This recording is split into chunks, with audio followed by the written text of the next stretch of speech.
You know, that one brilliant idea, the one that keeps you up at night. Well, today, we're going to talk about how to take that spark and turn it into something real, a real business. So, let's think about this for a sec. What does a simple cupcake stall, maybe one at your school, have in common with the next big app on your phone? Or even, that massive dream you've been sketching out in your notebook? What's the thread that ties them all together? Yep. It's a plan. Every single successful thing out there, I don't care if it's big or small, it doesn't just start with passion, it starts with a solid plan. Think of it like a roadmap, right? It's what turns that vague dream into an actual destination. Okay, so let's get real about what a business plan actually is. It is not just some boring paperwork you have to do for a teacher or a bank. No way. This thing, it's for you. It's a tool that forces you to be honest with yourself, to really nail down your ideas, and to create a guide that'll keep you from getting lost when things, and trust me, they will, get complicated. So, first things first. Before we can even start building anything, we gotta understand the lay of the land. And lucky for us, there's a super simple but really powerful tool for that. It gives you a complete 360-degree view of your entire idea. It's called a SWOT analysis, and what that means is we're going to take let's call it a brutally honest look at your idea. We're talking every single angle, the good, the bad, the stuff you can control, and the stuff you can't. This right here, this is where your strategy actually starts. Okay, check this out. What I love about this is how you can take a whole business idea, like a simple cupcake stall, and map it all out in one little grid. Just like that, you see the entire picture. You see what's going for you, and you see what you need to keep an eye on. All right, let's break this down. First, the internal stuff, the things you can actually control. Your strengths, like that secret family recipe, that's gold. That's what you build your marketing around. And your weaknesses, things like not having a delivery service, they're not deal breakers, come on. They're just problems looking for a creative solution. I mean, right away you can ask, hey, could I team up with a friend to do deliveries for a small fee? Boom, you just turned a weakness into a brand new feature. Then you've got the external factors, the big wide world you can't control. Opportunities are like waves you can catch, right? Using social media for free ads, that's a no-brainer. And threats, like the price of sugar going up, they're not there to scare you off. They're there to make you smart.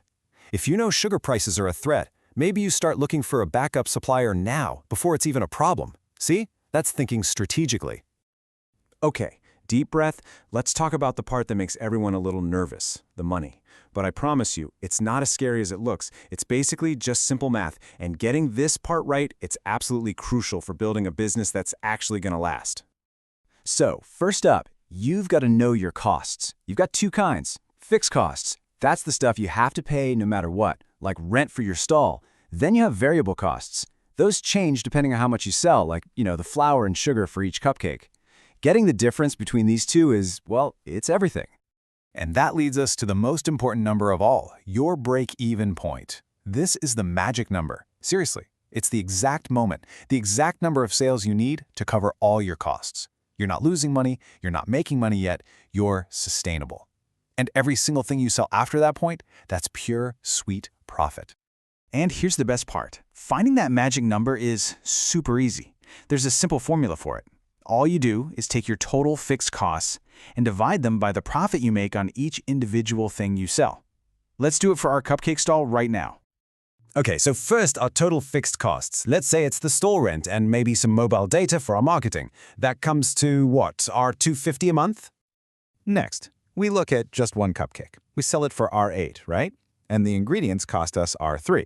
So 8 minus 3 is 5.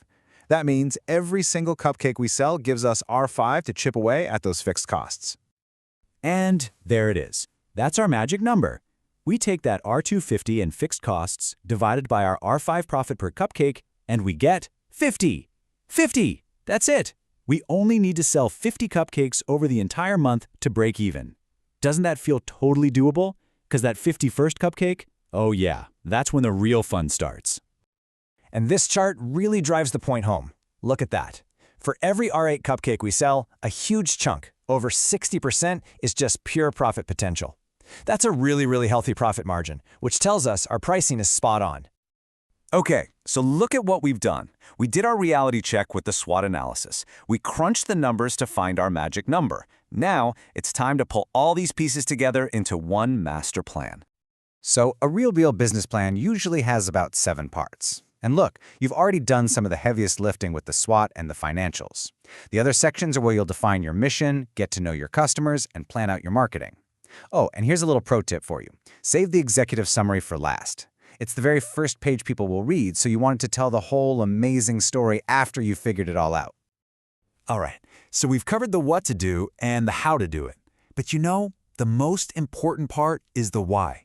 Because a plan isn't just a boring document you file away. It's the launch pad. It's what gives your dream wings.